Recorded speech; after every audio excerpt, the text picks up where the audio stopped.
Hello everyone. Did you know you can join some Discord servers even without an invite link? Today I will show you how to explore public servers and join them in a few simple steps. So now let's dive in. Now start by launching the Discord app on your computer or mobile device. Make sure you are logged in to your account if you don't have the Discord installed. Head over to discord.com to download it for free. In my left-hand sidebar, click the magnifying glass icon labeled Explore Public Servers.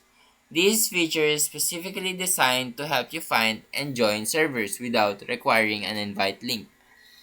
Now use the search bar to type in topics or communities you are interested in. For example, you can search for gaming, anime, or even specific games like Fortnite or Minecraft. Browse the results to find servers that match your preferences.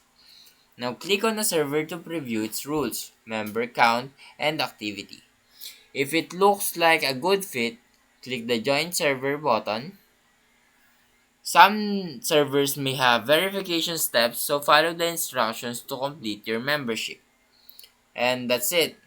You have joined the Discord server without needing an invite link. Now if you found this video helpful, please leave a like and subscribe.